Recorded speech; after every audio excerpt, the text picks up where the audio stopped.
Hello friends, welcome back to Cosmopolitan Cornbread. So I've got a whole bunch of tomatoes here.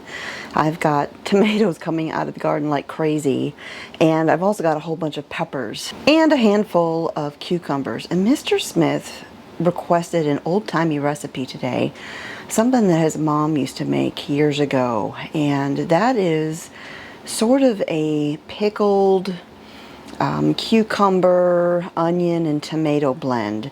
And so that is what I'm going to be making today. And you can see I've got tons of cherry tomatoes.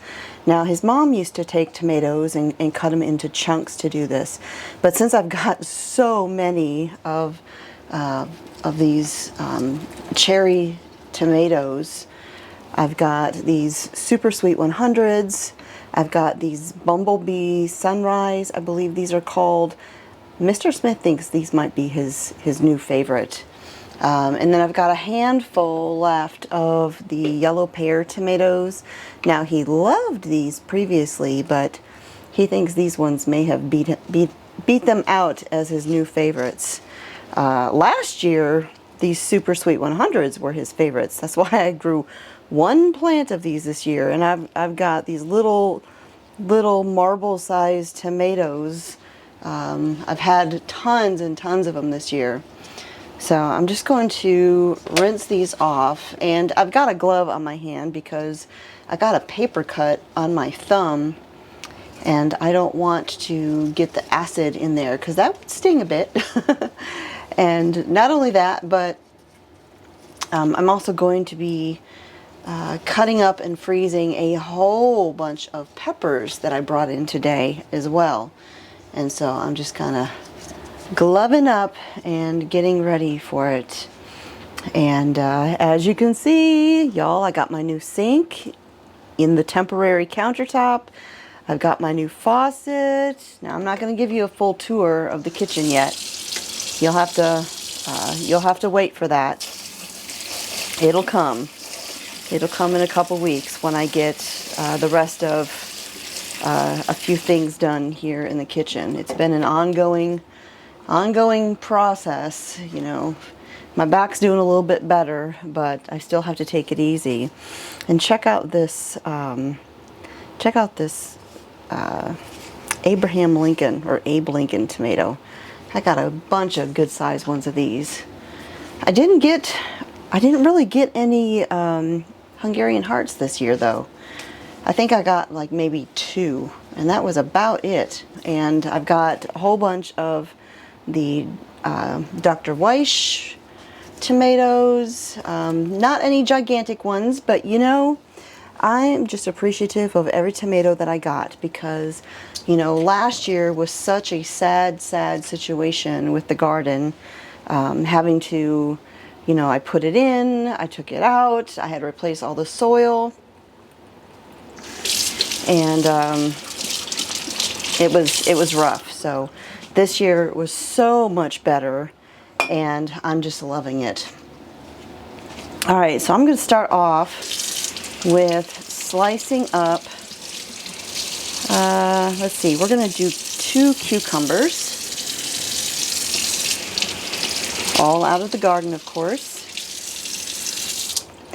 And this faucet just went in last night, so I'm still kind of getting used to it a little bit. So I've got my half-gallon mason jar here in my big beautiful sink, and I'm just going to go ahead and slice up these cucumbers. Now the measurements for what veggies you put in here is really kind of up to you.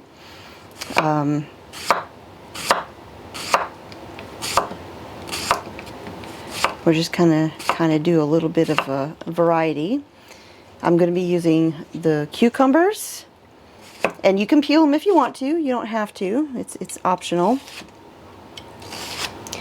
So I'm going to be putting in cucumbers. I'm going to be putting in the cherry tomatoes. I'm just going to cut those in half. Of course, remove the stems and all of that. We're going to cut up these cucumbers. And actually, let me grab a bowl real quick. because I don't want to put all of the cucumbers in and then all of the tomatoes in. I want to be able to, you know, kind of mix them all up, because I'm also going to put in some bell pepper and some onion.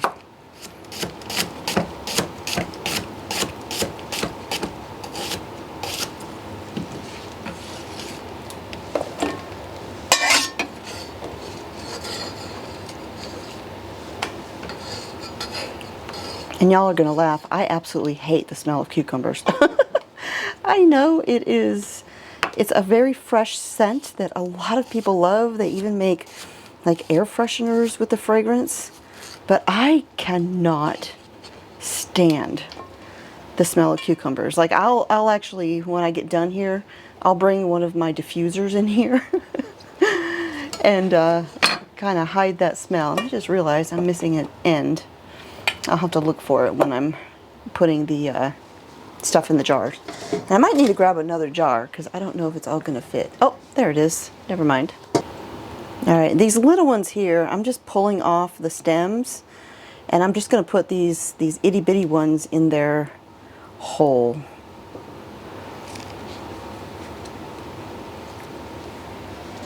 And we'll just cut the bigger ones in half. Because some of these are they're just so tiny. Look at that. I mean, they really are about the size of a marble. Ooh, just dropped one.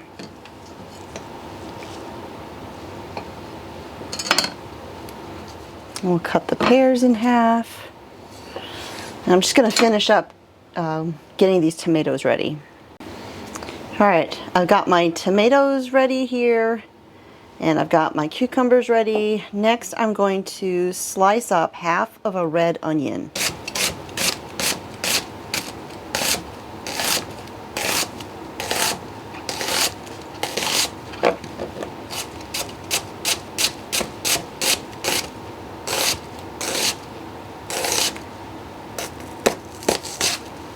Okay, I'll just set that aside.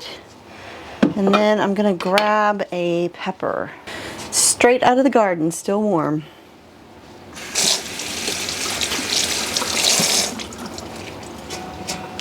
So I mentioned in the past how I've really struggled with bell peppers in the garden. There's been so many other peppers that I did so well with, but bell peppers just have always been a struggle.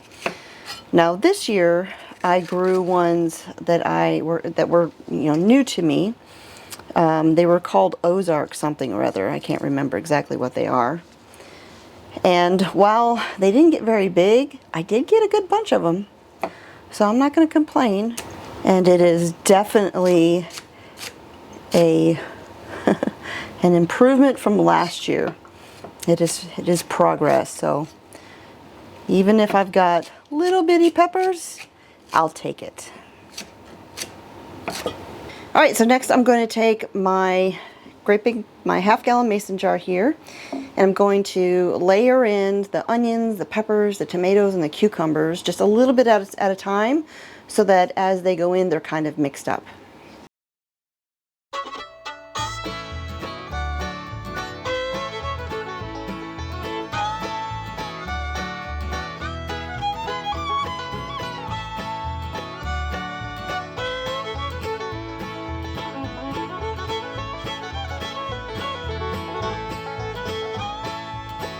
All right, so there we go.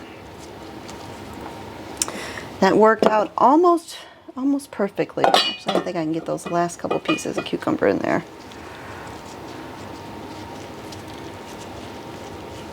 Perfect. Look at that.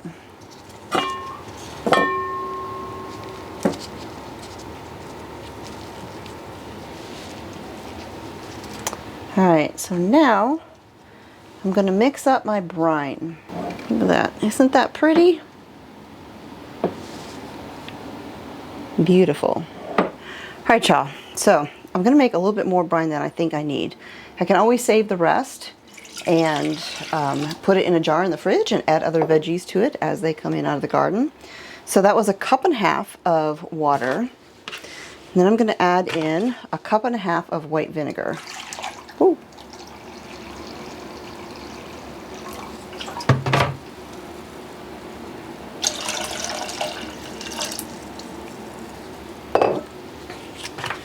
not really sure how much of this brine that I'm going to need, so I'm just kind of estimating. I'm going to add in 2/3 cup of sugar.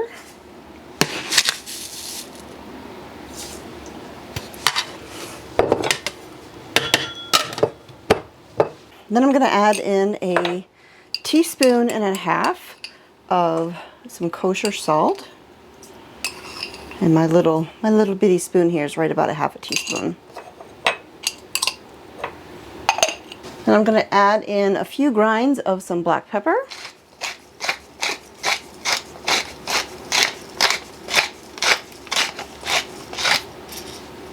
About a half a teaspoon or so. And I'm just going to bring this, going to turn on my stove here. And I'm just going to simmer this until the sugar is dissolved. We don't need to bring it to like a rolling boil or anything like that. We just want to dissolve the sugar.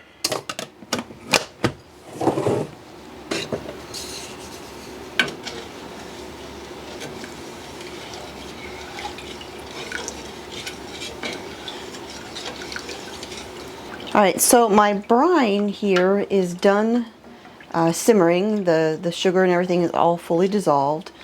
So now I'm just going to take my bowl that I was using earlier here, and I'm just going to pour my brine into this bowl so that it can cool down fairly quickly, because it is Friday evening and I would like to hurry up and get this stuff done and into the fridge, because if you know, you know. Well, if you don't know, Shabbat's coming. All right, so let me cover that up.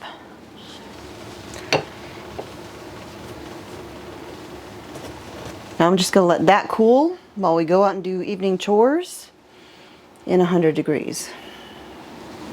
Hi, y'all. So I thought I would give you a little update on the dog. If you missed that story, I'll put a link up above here in the card. You can watch it, but I've been feeding and watering a dumped German Shepherd or German Shepherd mix. And about a week or so ago, he vanished. Didn't see him for 3 days. I was going out here bringing food and water, no sign of him, no food gone, no water gone. And I thought, well, maybe he's moved on, because there was just no sign of him.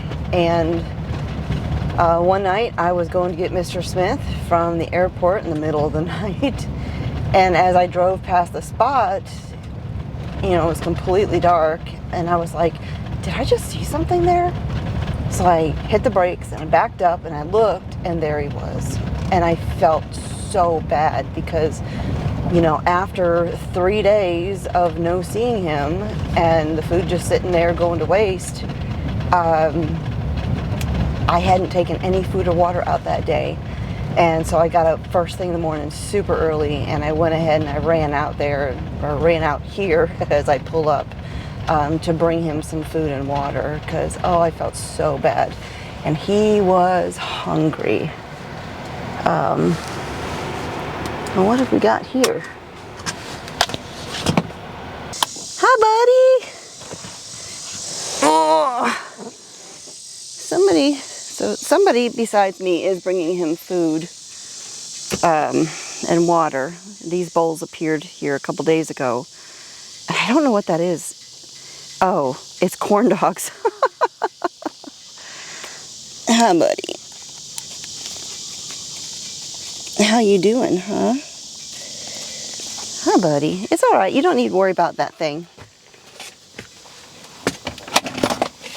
He's like, what is that thing that's sitting there on that ground? I got your food and water, buddy. Fresh food and water. Hi, honey. Hi, honey. Hi. You're not eating a whole lot. You're not eating a whole lot. It's probably too hot, huh? Will you eat tonight, maybe? Get you some fresh food and water. Get you some fresh water there, bud. Yeah. Oh, thank you. Thank you for the kisses. Yeah, I appreciate that.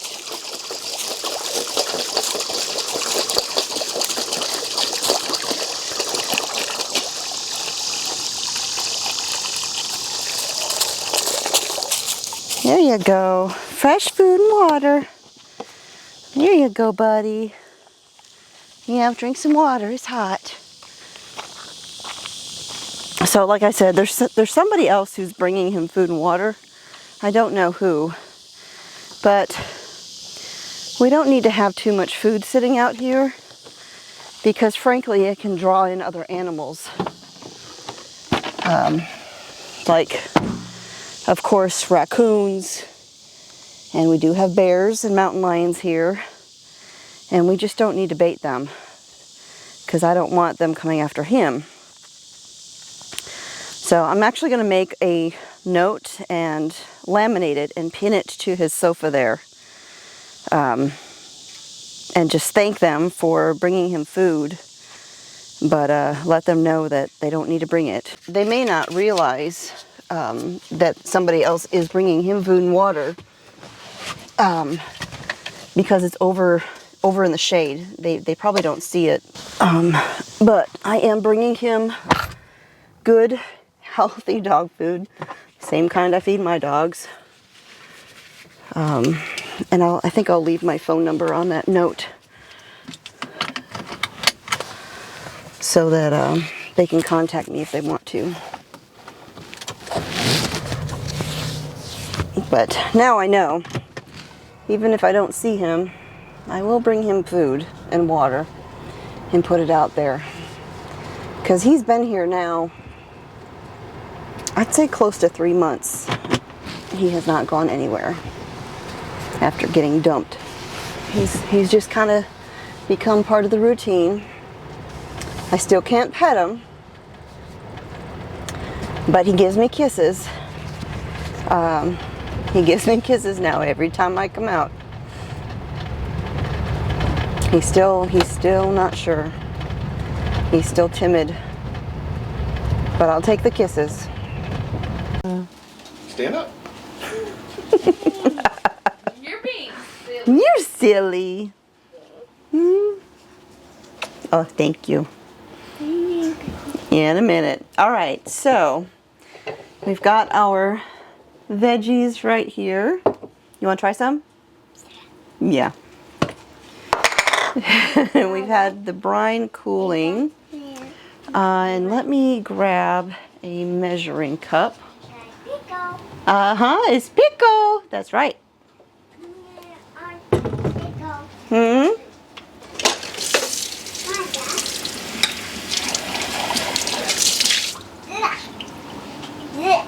No, it's not yucky. It's yummy. It's yummy. Does that smell like vinegar? Yeah. All right, I'm gonna pour the brine. Careful, baby. Watch out. Into this, because it has a spout and it'll make it a little bit easier to pour it into the jar. We're gonna pour this in. I hope I made enough.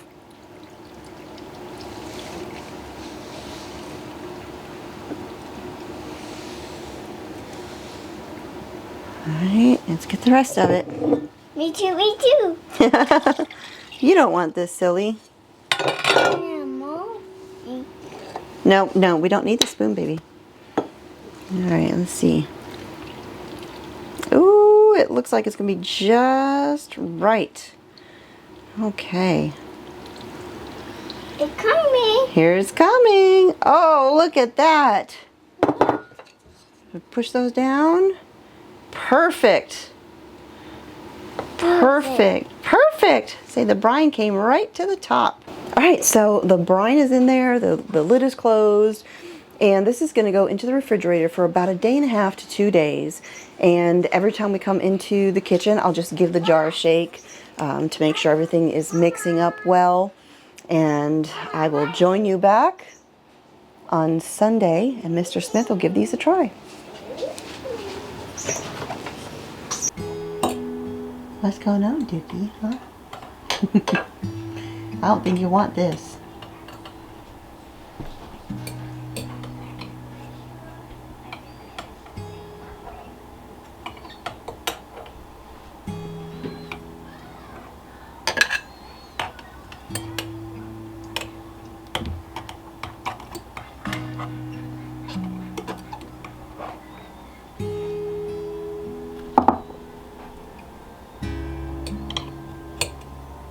Have to get some little tongs to grab the stuff out of there.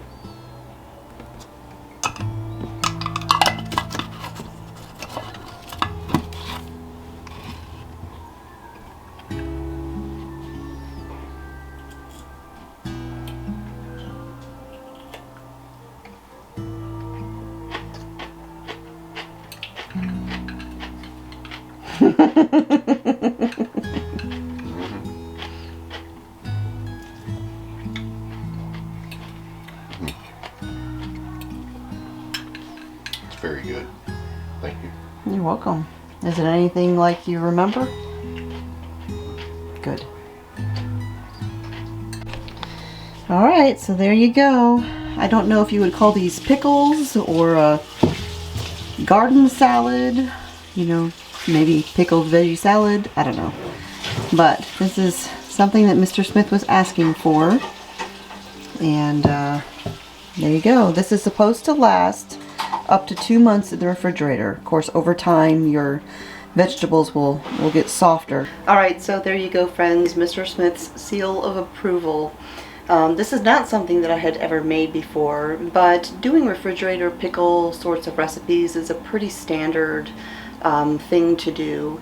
And so I just had Mr. Smith describe what it was that his mom used to make. And he described it as a vinegar sort of liquid, and that it had cucumbers and tomatoes and some onion.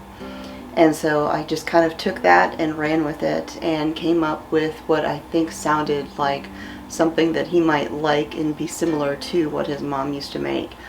And he loved it. And I do not expect that jar to last very long in the refrigerator because he's already been in there now more than once.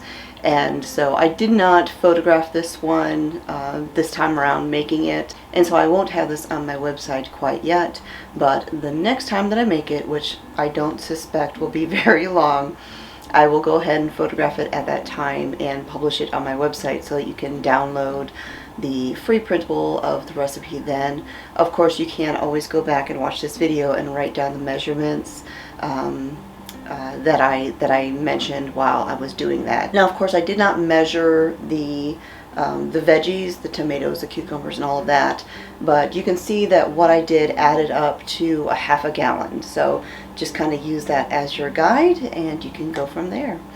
So that is it for today, friends. Thank you for joining me here again at the homestead. God bless, and I'll talk to y'all next time.